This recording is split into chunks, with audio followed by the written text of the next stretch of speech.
Boa tarde, pessoal. Sejam todos bem-vindos a mais uma live, mais um webinar.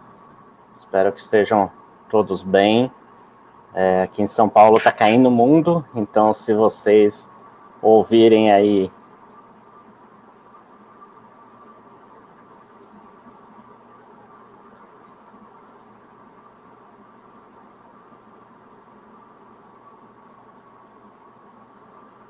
a pessoa está entrando ainda aqui, deixa eu só atualizar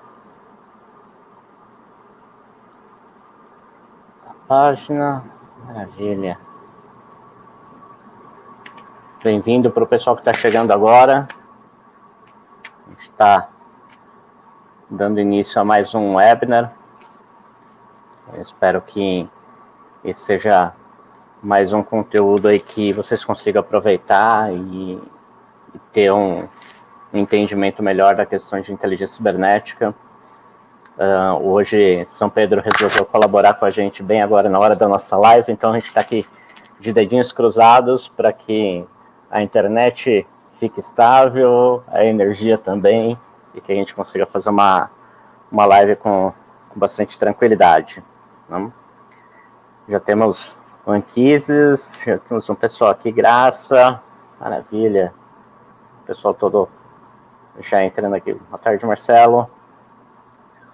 Vamos lá falar hoje um pouquinho sobre como que a gente pode usar a inteligência cibernética para desenvolver uma estratégia de defesa. Então, a gente tem muita dificuldade, muitas vezes, de entender o papel de inteligência e como que a gente pode usar a inteligência cibernética para definir um modelo de defesa e de cybersecurity e até para outras questões dentro de uma companhia. Então, a ideia é a gente ajudar um pouco aí vocês a conseguir mostrar valor no uso de inteligência cibernética. A gente vai falar bastante da questão estratégica aqui, aonde que é posicionado as definições de inteligência cibernética, como que a gente trabalha isso no dia a dia, tá? Então, a gente avançando um pouquinho, para quem não me conhece ainda, meu nome é Thiago Bordini, tenho mais de 20 anos de experiência no mercado de segurança e inteligência cibernética. Atualmente trabalho no Grupo Unispace como diretor de inteligência, também sou professor dos cursos do IDESP e coordenador técnico da pós-graduação de inteligência cibernética que a gente está lançando agora esse ano. Sou organizador da Security Besides, junto com a Anquises, que está aqui no chat, e o Ranieri. Também sou membro da HTCIA, das Cloud Security Girls, da ONCE, enfim, participo bastante de eventos, palestro bastante em eventos pelo país. Tem um LinkedIn, depois se vocês quiserem manter o contato, só me adicionar no LinkedIn, que a gente vai conversar bastante por lá. Okay? A gente vai fazer algumas perguntas, então quem tiver o Slido pode usar esse link para responder algumas perguntas que nós vamos fazer durante a apresentação. Então tem um conjunto ali de perguntas para vocês irem fazendo, pode ler o QR Code. Quem achar que tem malware no QR Code pode digitar o URL aí, é tranquilo, não tem nada de malicioso. Então só vou deixar mais um tempinho aí para quem não conseguiu copiar, conseguir acessar tranquilamente. Né? E aí a gente já vai para os próximos slides. Beleza? Então, hoje o principal problema que a gente percebe é que as empresas elas investem milhões em soluções de segurança e ainda assim continuam tendo problemas de ataques constantes, né? Seja de vazamento de dados. Nas últimas semanas a gente teve alguns casos bastante expressivos e bastante polêmicos, inclusive. Vou tomar meu cafezinho aqui. E a pergunta que todas as empresas fazem é por que ainda assim a gente tem esses incidentes de segurança, né? E se a gente for olhar do ponto de vista de ferramentas de segurança que são aplicadas hoje dentro da empresa, muitas delas não respondem perguntas que são essenciais para a gente definir qualquer estratégia de defesa e até para apresentar isso para um board, né? Por exemplo, como que esses atacantes estão agindo, né?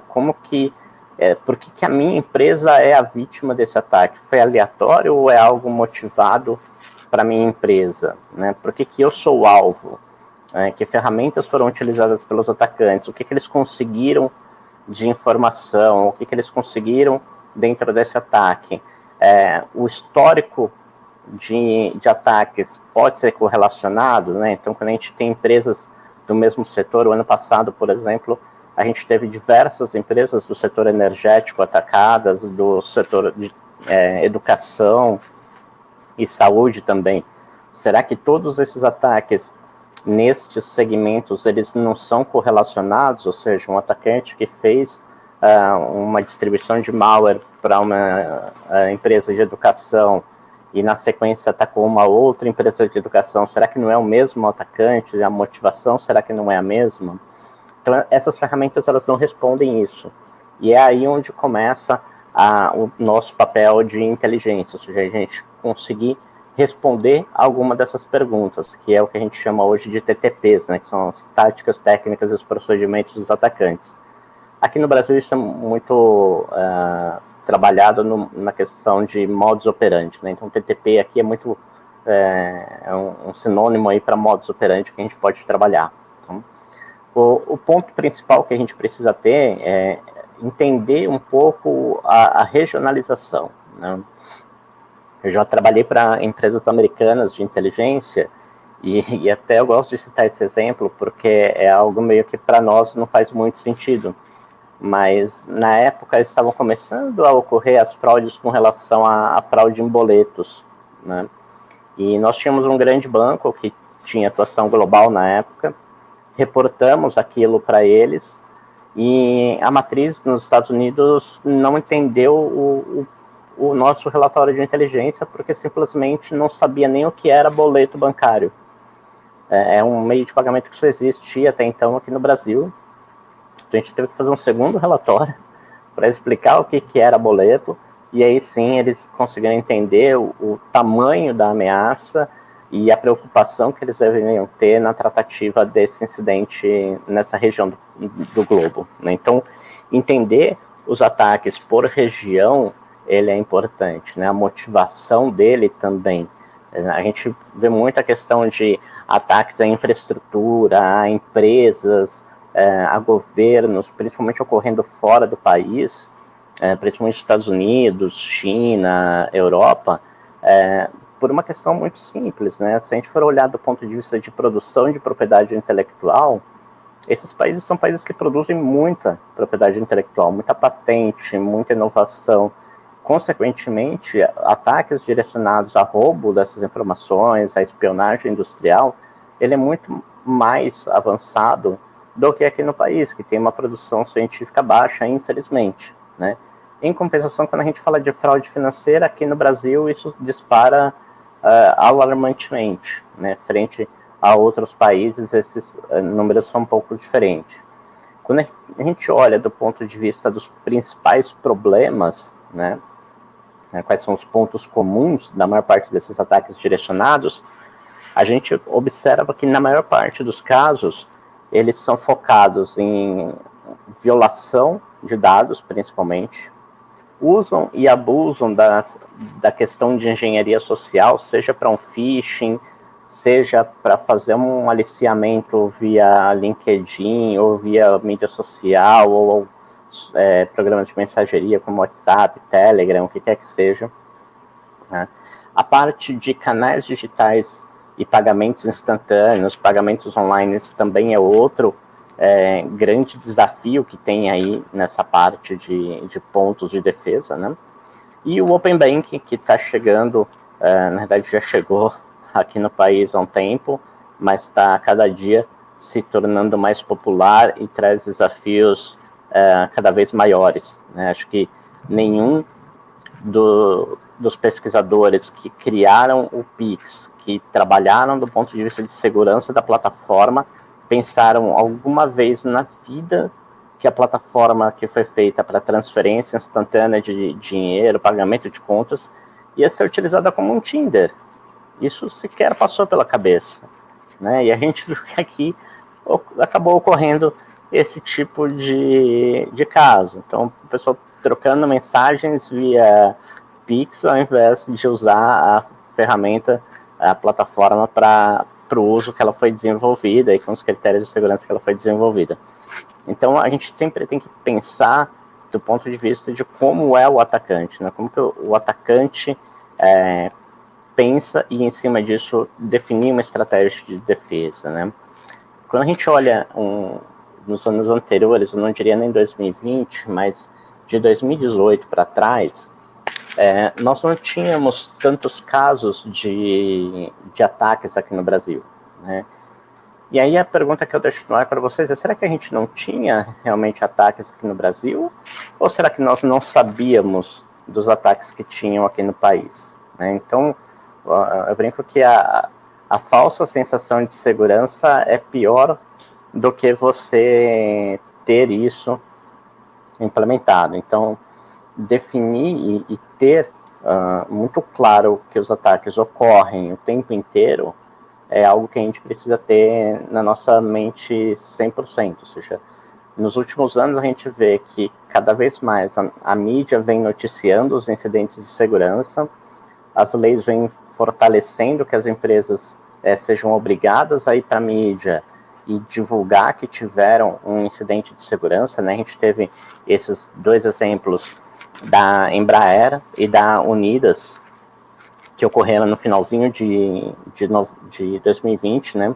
Em dias muito próximos, inclusive a Unidas no dia 22 e a Embraer no dia 25 de novembro, e todos eles direcionados à questão de ransomware, né? Então, a gente tem hoje empresas de capital aberto, elas precisam ir para a mídia e divulgar que tiveram um incidente nesse sentido. E aí começa a aparecer, né, que estamos agora sim sendo mais atacados. Não estamos, sempre estivemos. O que acontece é que agora as empresas são obrigadas a ir para a mídia e expor isso para a população, né? Então, ainda em novembro, nós tivemos o caso do Albert Einstein, também que teve um vazamento de dados relacionados a pacientes. A questão do ataque ao STJ também foi algo bastante trabalhado aí na mídia, também em novembro, né? Esses 5 casos também, todos eles são de novembro. E a Enel, que teve um vazamento aí de mais de 300 mil cadastros de clientes de uma determinada região de São Paulo. Então, se a gente pegar só novembro aí, nós estamos falando de Albert Einstein, STJ, Enel, Unidas e Embraer. Será que essas empresas, com o tamanho que elas têm, não investem em segurança? Com certeza investem, trabalham fortemente para isso, têm times extremamente capacitados, mas ainda assim foram atacadas. Mas nenhum desses casos respondeu exatamente aquelas perguntas que eu coloquei no começo do nosso bate-papo, né? Quem é que fez isso? Por que eu fui o alvo? O que esse ataque queria de informação? Então, será que o pessoal que atacou o STJ sabia que estava atacando o STJ? Ou seja, foi algo direcionado para aquela instituição? Ou simplesmente caiu e foi uma sorte grande ali que eles tiraram? Então, esses são alguns pontos que ajudam a gente a entender o perfil do atacante e, com base nisso, definir as nossas estratégias de defesa, né? Essas informações, elas ajudam muito a gente a definir, principalmente com quem eu estou brigando do outro lado, quem é que está do outro lado. Aqui eu gosto de fazer uma analogia, principalmente com relação à blindagem de carros, né? Que é um assunto que praticamente todo mundo sabe como que funciona, não é uma caixa preta para todo mundo, mas a gente sabe que se eu for blindar um carro para São Paulo é um tipo de blindagem, para o Rio de Janeiro é outro tipo de blindagem, e se for blindar um carro para a Síria é outro tipo de blindagem, né? O que me ajuda a definir qual nível de blindagem que eu preciso? O conhecimento do meu atacante, né? O conhecimento da minha ameaça. Então, que tipo de armas eles usam, como que ocorrem as abordagens, quais as regiões mais perigosas, quais as armas que eles utilizam. Isso tudo ajuda a gente a definir essa estratégia. Do ponto de vista cibernético, é a mesma coisa, né? A gente precisa saber quem é o atacante, por que eu sou o alvo. Será que se um concorrente ou uma outra empresa do mesmo segmento foi atacado, esse ataque pode gerar informações para montar a minha estratégia de defesa, né? Esse modelo colaborativo, que é algo que a gente preza bastante também. Então, essas são as perguntas que a gente tenta fazer, né? E a gente vê de tudo nesse cenário, né? Por exemplo, entender o atacante, né? Quando a gente vê uma pessoa aqui um ator com a máscara do Anonymous, como hacktivistas, tudo, e ele simplesmente publica, isso aqui é uma conversa de Facebook, alguém me ajuda a criar um Trojan ou me manda um link no YouTube, e aí a pessoa pergunta para ele, em que linguagem você quer fazer esse seu malware, né? E ele responde, em português, né? Ou seja, não é o idioma, ele está se referindo a qual linguagem de desenvolvimento, e a pessoa sequer sabe interpretar uma pergunta. Então, a defesa para esse cara vai ser completamente diferente de alguém que fez um ataque orquestrado, como o STJ, como o Enel, como Unidas, Embraer, essas outras empresas que a gente viu. Então, óbvio, tem ataques que ocorrem de uma forma um pouco mais simples, mas tem outros que realmente o nível de complexidade é bastante elevado. Nós atuamos em 2020 em vários casos, principalmente de ransomware, e casos onde teve o atacante dentro da infraestrutura do cliente por 40 dias, né? O cliente fala assim, eu fui invadido hoje e criptografaram meus arquivos. Não, cara, você não foi invadido hoje. Você foi invadido 40 dias atrás, né? Hoje foi criptografado, mas o que aconteceu nesse delta de tempo aí, de 40 dias para trás até agora, né? 40 dias um atacante dentro da sua estrutura, pode ter certeza que você já tem um backup na nuvem e não sabe, né? Então, é difícil até a gente mensurar o que o atacante teve de acesso à informação, o que ele levou de informação nesse período, né? Então, essas são algumas perguntas que a gente tenta responder e elucidar, né? Quando a gente olha o cenário atual, isso é muito nítido, né? A gente vê aí ataques de todos os tipos. Hoje, a maior parte deles direcionados à coleta e vazamento de informações, né? Vocês viram na mídia aí nos últimos dias o volume de informações que foram publicadas e comercializadas. Fraude aqui no Brasil é algo que, novamente, é top, sempre está no top 3 ali dos ataques. A gente vê que cada vez mais os ataques usam técnicas de obfuscação, ou seja, os atacantes começam a se blindar cada vez mais para dificultar os processos investigativos. Então, a gente começa a ver malwares usando bulletproof para hospedar conteúdo malicioso, o uso de VPNs e proxies para dificultar o processo de rastreamento. O atacante, cada vez mais, ele conhece o negócio que ele está atacando e a aplicação que ele está atacando, né? Nós tivemos um incidente no ano passado que o atacante criou um malware específico para a aplicação de um cliente nosso, ou seja, o cara estudou a aplicação do cliente, achou um ponto vulnerável, achou uma falha de processo e perpetuou o ataque a partir daí, ou seja, ele precisou entender o negócio e entender a aplicação para conseguir efetivar o ataque e teve êxito. Então, não é mais aquele adolescentezinho que está atrás do computador que mal sabe a linguagem, o que é uma linguagem de desenvolvimento e o que é uma linguagem de um vídeo, para ele assistir um tutorial. Isso ainda acontece, mas para coisas muito simples, né? Eu diria que esse não é o grande problema que a gente tem que lutar hoje em dia. Fora outras técnicas, né? A gente vê cada vez mais o uso de técnicas combinadas. Então, o uso de um phishing para começar um ataque. Desse phishing, você tem a instalação de um artefato malicioso que dá acesso remoto para um atacante nessa estrutura, para depois ele implantar uma backdoor, implantar um ransomware. Então, a combinação dessas técnicas a gente vê cada vez mais ocorrendo, seja phishing, né, que é o e-mail que a gente recebe com algum link malicioso ou pedindo algum tipo de informação, o smishing, que é o phishing por SMS ou qualquer comunicador tipo WhatsApp, Telegram, e outras formas, né? A gente tem via voz ataques ocorrendo, enfim, tem várias formas disso ser utilizado. Na maior parte dos casos, novamente, utilizando e abusando de engenharia social para criar esses textos e para divulgar esse conteúdo, né?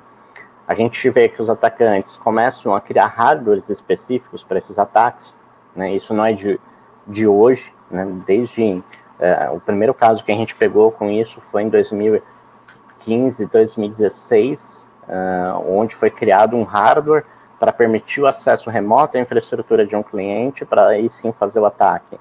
A gente tem hoje pessoa que trabalha em banco, sabe, lida diariamente com isso, aquelas frentes falsas de ATM. É um hardware que foi desenvolvido para rodar uma frente falsa de ATM. Muitas vezes é um notebook desmontado com modem 3G, com um Arduino para fazer a movimentação do cartão, ou seja, começa a ter até um estudo de engenharia elétrica ali para desenhar essa arquitetura, né?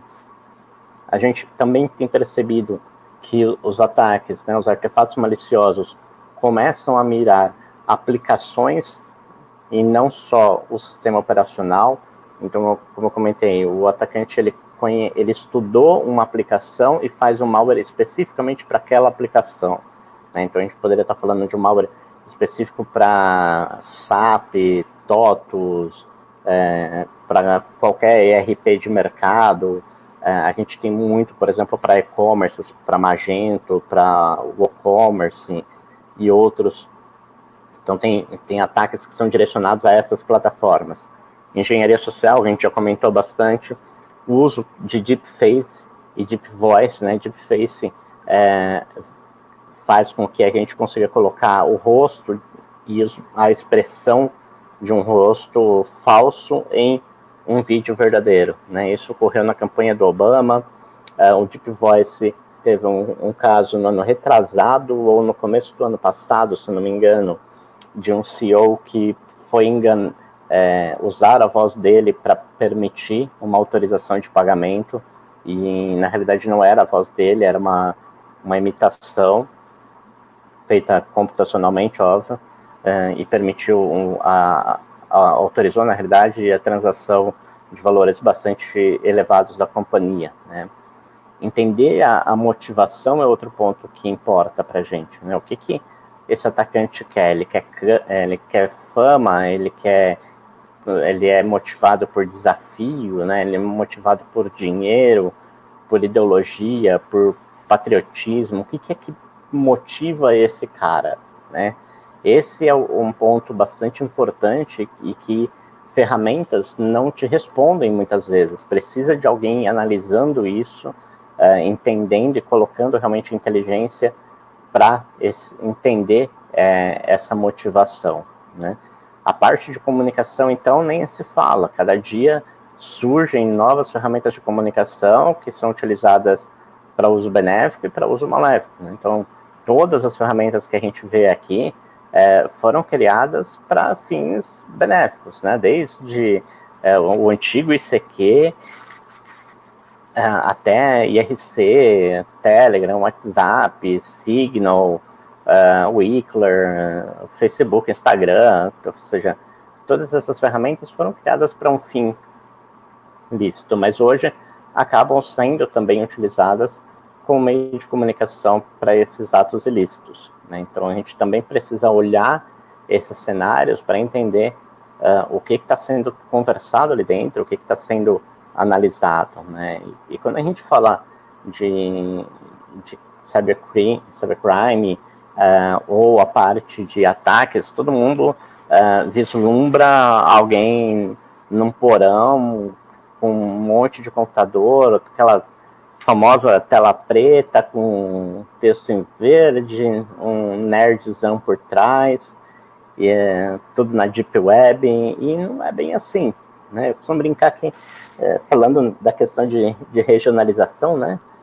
eu até estou produzindo um artigo para falar disso, a Deep Web no Brasil, ela é WhatsApp, é Telegram, é Facebook.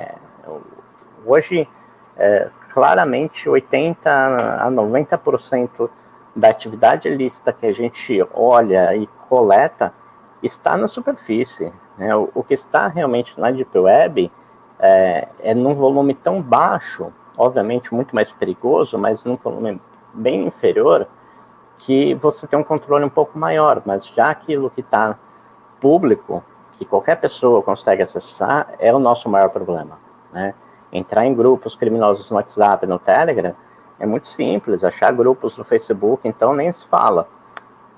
Isso está disponível para qualquer um. Para o seu filho de 13, 14 anos assistir um canal no YouTube de como fazer uma página phishing, ele faz. Tem inúmeros tutoriais. Daqui uns dias tem até curso no Udemy, né, se bobear. Então, a Deep Web aqui no Brasil, ela é bem isso daqui, né? A gente tem, essas são conversas de Facebook, conversas de WhatsApp, e a gente vê comprovantes de endereço, vendas de cartões de crédito, de esquemas de fraude, ou seja, a gente vê tudo, ostentação, então nem se fala, o cara nessa foto aqui tá cheio de dinheiro, mas você vê que a casa do cara não tem nenhuma laje, é uma pessoa extremamente humilde, né? Ou seja, ostenta e não tem nada, né? Ou seja, tem um grau de instrução, muitas vezes, e uma classe socioeconômica também bastante diferenciada. Fora a questão de mensageria, né? Então, o WhatsApp aqui bombando, Telegram também, e canais de divulgação desde Gatonete, né? Até a questão de cartões, bases de dados, Netflix, Spotify, o que você imaginar hoje que possa virar dinheiro, né, ser monetizado, vai ser alvo de algum tipo de ataque, inevitavelmente. Então, a gente até deu risada esses dias que o pessoal estava conseguiram fazer um esquema de criar um cupom no aplicativo do McDonald's, se não me engano, não lembro de qual rede que era agora, para conseguir a casquinha de sorvete. Cara, é R$1 a casquinha de sorvete. Né? Então, você vê que não é o valor, é mais a motivação por fazer aquilo e por conseguir. Então, a motivação ali é muito da questão do desafio e nem tanto de gerar um prejuízo financeiro. Óbvio que acaba gerando, né, resultado. Mas não é pelo valor do produto. Meu produto custa barato, não vai ter ataque. Vai, qualquer coisa que esteja conectada à internet hoje, com certeza vai ser alvo de ataques. Né? E outra pergunta é com relação às organizações. Né? Hoje a gente vê que é difícil a gente entender se as empresas compartilham ou não, né? Ou tem ressentimento em compartilhar. Vamos fazer uma enquete rápida aqui. Vocês acham que a empresa de vocês já faz algum tipo de compartilhamento de indicador de comprometimento ou ataque com concorrente? Ou seja, eu mando informação para um concorrente de um IP que está me atacando, de um vírus que me atacou, de um phishing que chegou até a minha instituição. O que vocês acham aí? Vamos fazer uma enquete rápida aqui no nosso chat para ver o nosso score. Deixa eu ver, abrir nossa tela do chat aqui, como que tá.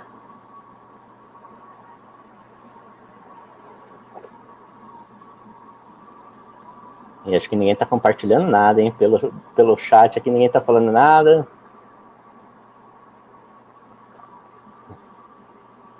O Paulo falou que sim. Vocês acham essa questão de compartilhar indicadores, algo mais benéfico ou algo mais maléfico, ou tanto faz? O que vocês acham que seria interessante aí?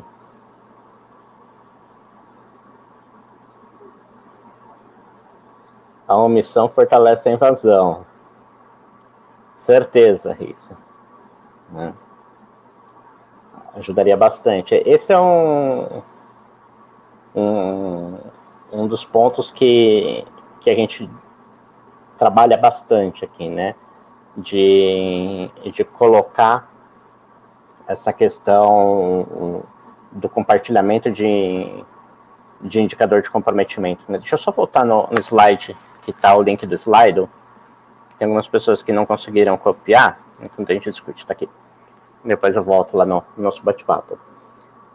A gente tem uma filosofia de que quando a gente está trabalhando no combate ao cybercrime, seja ele para um ataque, para um malware, para fraude, para o que quer que seja, o fator concorrência, ele deixa de existir, né?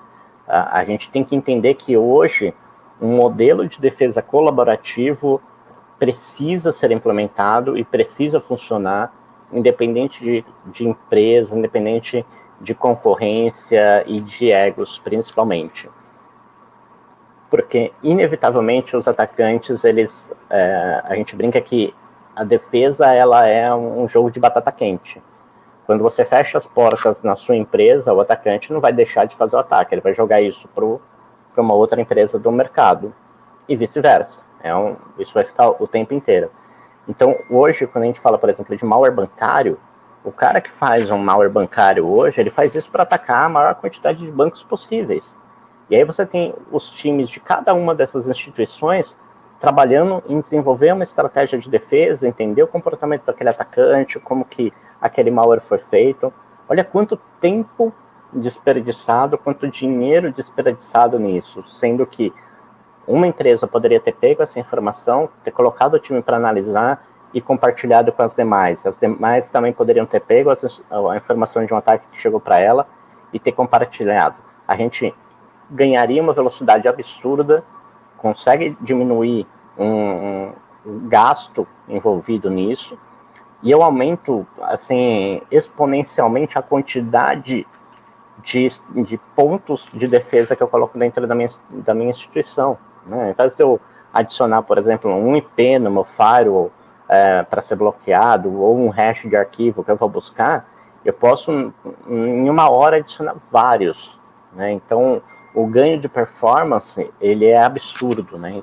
Esse é um modelo que a gente força e orienta bastante os clientes aqui a terem, a desenvolver isso dentro das suas empresas, né? Ou seja, o combate, ele precisa ser colaborativo, não dá mais para a gente ficar na guerra, não, eu tenho meu feudo, eu só olho o meu feudo, não converso com mais ninguém.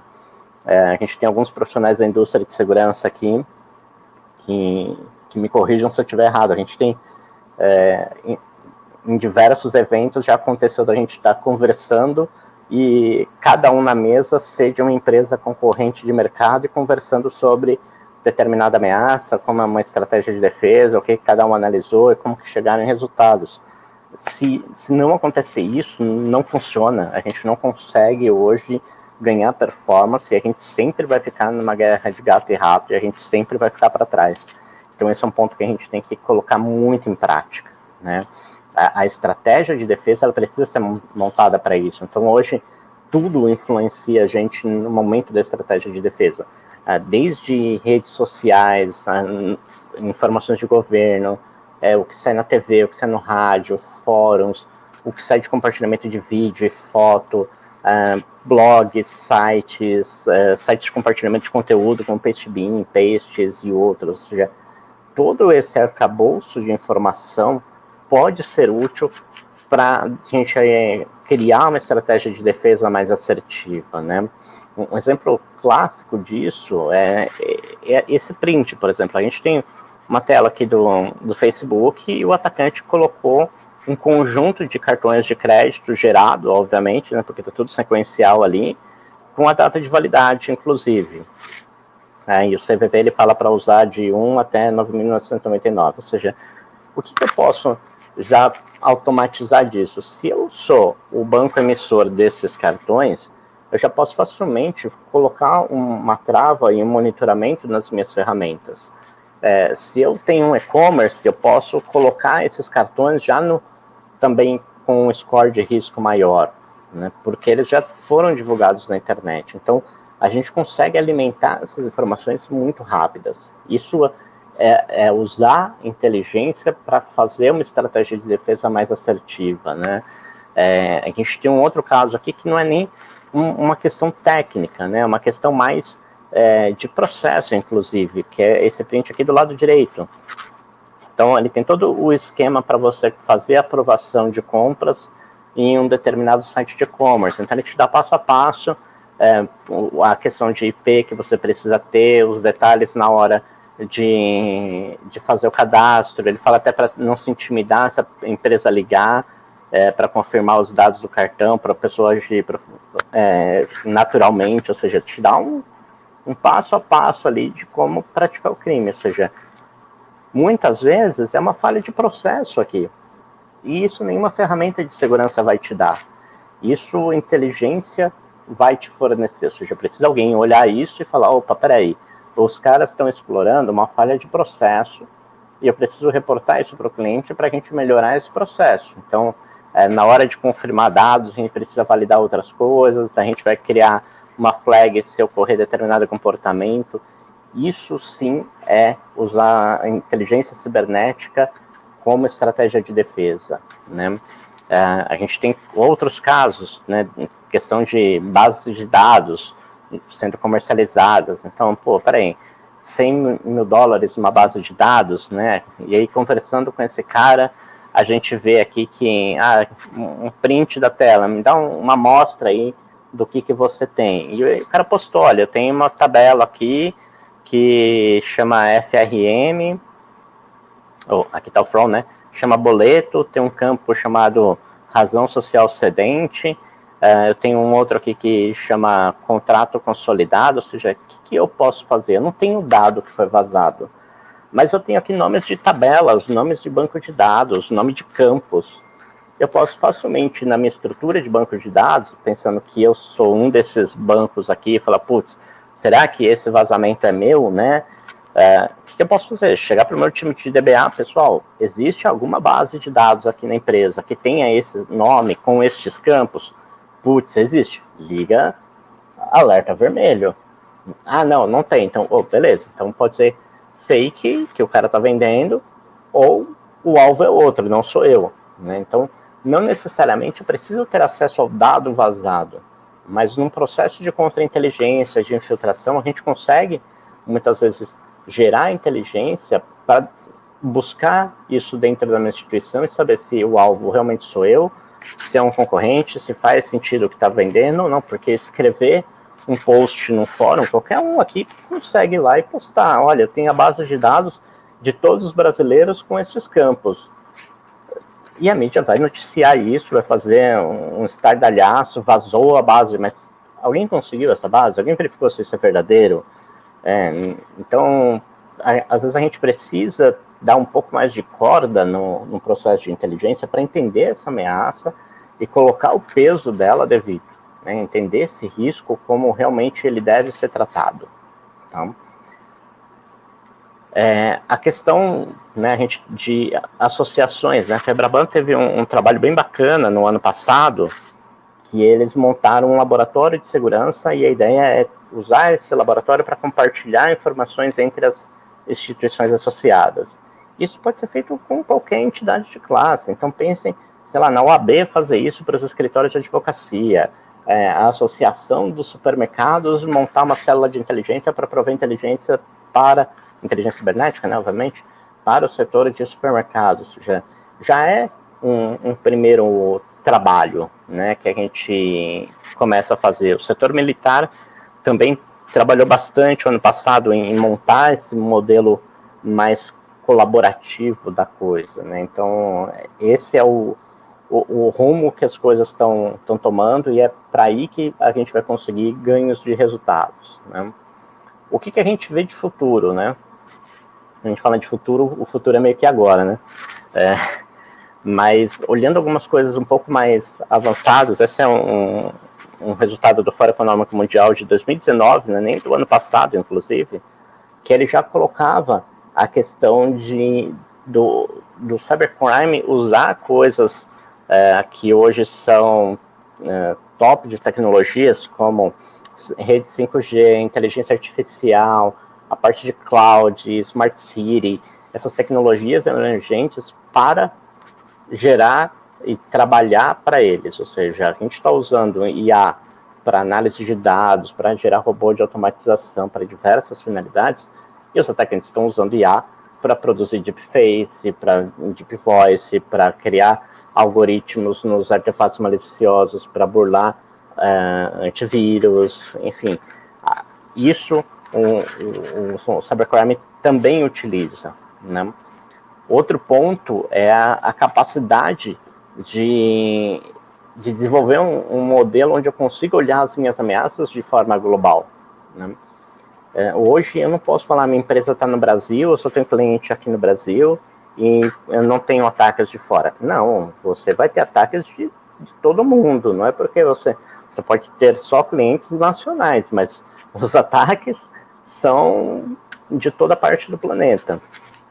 Então a gente tem que pensar em olhar coisas de fora da companhia, em outros idiomas, em outros países. Isso tudo influencia e ajuda a gente a montar um modelo de defesa mais colaborativo e mais assertivo também, né? A questão de parcerias entre instituições públicas e privadas. Esse é um ponto que aqui no Brasil ainda é bastante difícil de promover, mas já tem algumas iniciativas, ou seja, o setor público tem uma série de iniciativas, o setor privado também tem as suas, e a gente precisa fazer com que tudo isso se junte, né? A gente sabe que a parte policial no Brasil tem um déficit absurdo de pessoas, de investimento, de capacitação, de tudo. Então, por que não colaborar com um pouco que a gente consegue também na parte privada, né? Então, cada vez mais esse desenvolvimento de parcerias entre o setor público e privado precisa ser levado em consideração, né?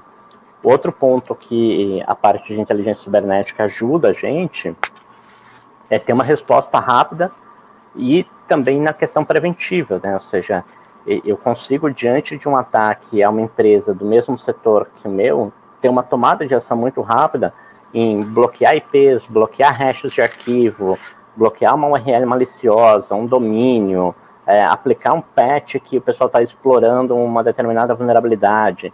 Então, a gente consegue, com inteligência cibernética, prover esses indicadores do que a gente precisa tomar de ação mais rápida e o que é crítico, o que é emergencial, a gente tem uma tomada de ação ali mais assertiva, né, de entender o meu escopo, criar sensores de monitoramento, entender o comportamento da minha estrutura, né? Tem inúmeras empresas hoje que fazem perícias em equipamentos, então, putz, teve um auditor interno, o cara vai lá, pericia, ou fizeram uma campanha de busca e apreensão, tiveram acesso aos equipamentos que foram apreendidos, beleza, o que gerou de inteligência disso, né? Quais ferramentas os atacantes estavam usando para fazer uma página falsa, para criar um artefato malicioso? Pouquíssimas empresas geram inteligência em cima disso, né? Então, esses são pontos que nos ajudam a ter uma tomada de ação rápida e nos prevenir também de outros incidentes, né? A estratégia de defesa, ela precisa ter um modelo colaborativo e um modelo de compartilhamento de informação, né? E para isso tem inúmeras hoje soluções no mercado que facilitam, né? A gente tem um grande projeto aí até open source, que é o MISP, que ajuda no compartilhamento de indicadores, seja IP, seja hash, perfil. A gente consegue compartilhar qualquer tipo de indicador de comprometimento entre empresas, dá para segmentar, ou seja, ferramenta tem, falta colocar em prática, né? O próprio I Have Been Pwned, que já verifica se você teve uma credencial vazada ou não.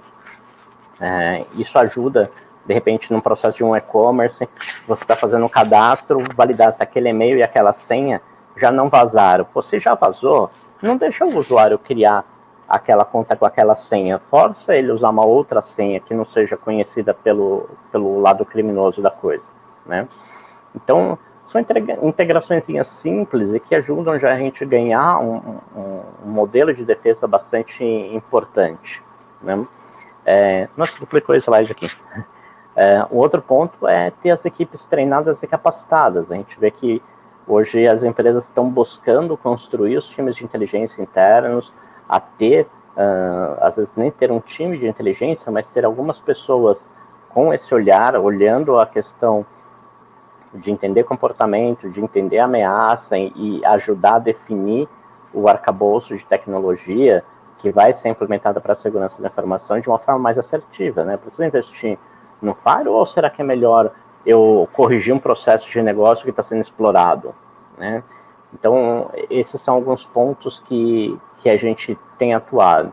E até foi em cima dessa demanda, inclusive, que a gente acabou criando a pós de CTI, né, de Cyber Threat Intelligence, onde o objetivo é justamente capacitar esse profissional para esse nicho de mercado, ou seja, um cara que vai ter esse olhar e falar, olha, eu consigo entender uma ameaça, o que ela faz, por que eu sou o alvo, quais as ferramentas que estão utilizando, construir o arcabouço tecnológico, construir a questão de metodologia, usar os frameworks que existem hoje de mercado, né? Então, um ponto que dificultava bastante o uso, a questão educacional de inteligência cibernética aqui no país é que antes isso era um tema restrito à formação acadêmica, óbvio, às Forças Armadas e Forças Policiais. Você só tinha a disciplina de inteligência cibernética dentro do Exército, da Marinha, da Aeronáutica, dentro da CADEPOL, não tinha acesso a instituições privadas. E aí, por conta disso, a gente acabou trazendo esse modelo, trazendo essa expertise que eu tenho da parte de inteligência cibernética, construindo um modelo de uma grade curricular, na realidade, que é exatamente condizente com o que as empresas têm demandado e que precisam cada dia mais de profissionais capacitados. A gente não tem hoje todos os profissionais que trabalham para mim, e ele passa por uma capacitação interna, porque não existe nenhuma pós-graduação, nenhuma graduação nisso no país, só fora do país. Então, até a busca de profissionais se torna cada vez mais difícil. Então, quem quiser saber mais a respeito dessa primeira turma, que a gente está formando, se tudo der certo, começa agora em março, tem o link aí no QR Code, normalmente não tem malware no QR Code, pode ler sem medo, e espero que vocês tenham curtido. Tem meu LinkedIn lá no primeiro slide, tem os contatos da Darius, e queria agradecer aí o tempo de todo mundo, a paciência. Eu passei um pouquinho do tempo que eu tinha planejado, mas acho que foi por uma boa causa, e espero que todo mundo aí possa compartilhar esse conhecimento e a gente possa discutir bastante coisa em sala de aula também, ou nos eventos do dia a dia aí que a gente está acostumado no mercado, ok? Temos algumas perguntas para responder.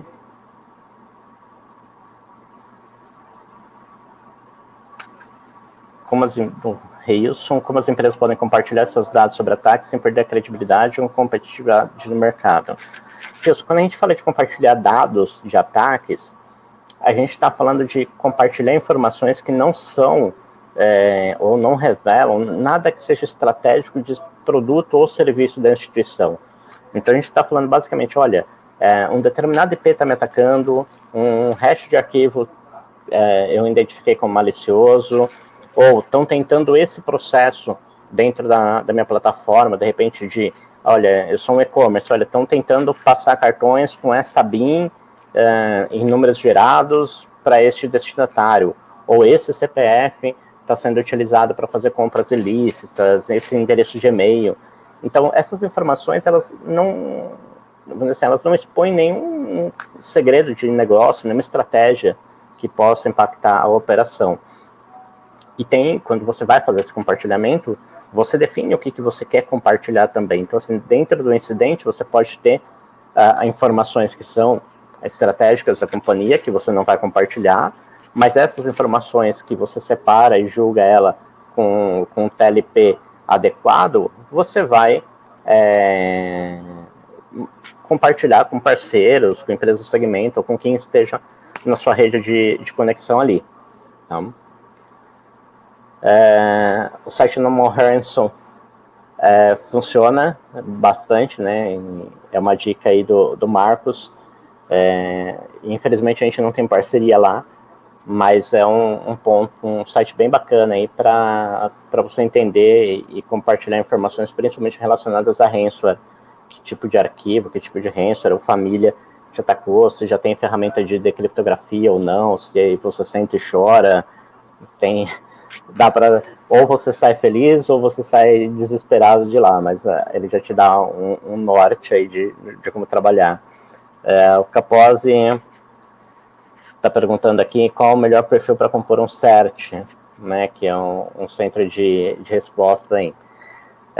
Cara, perfil do ponto de vista profissional, a gente está falando de profissionais que têm um feeling investigativo bem apurado, né? Alguém que se sinta incomodado do ponto de vista de eu achei um ataque, mas o que mais, né? De cavocar, de ter esse viés de pesquisa e de querer correr atrás das coisas, né? Não seja alguém que, tem um IP aqui, vou bloquear. Bom, mas o que mais, né?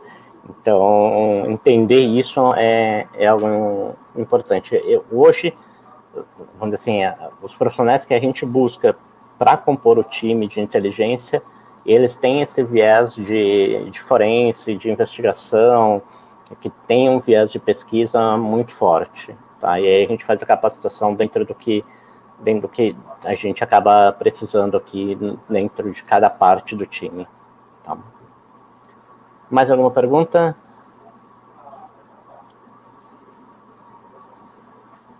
Mais ninguém? O pessoal está tímido, gente. Maravilha. Bom, como não temos mais perguntas, vamos encerrando por aqui. Espero vê-los em breve aí nessa pós. Faço convite para conhecer e bater um papo no dia a dia. Maravilha. Pessoal, obrigado pela audiência. Espero que tenham curtido. Nos vemos em breve. Um abraço.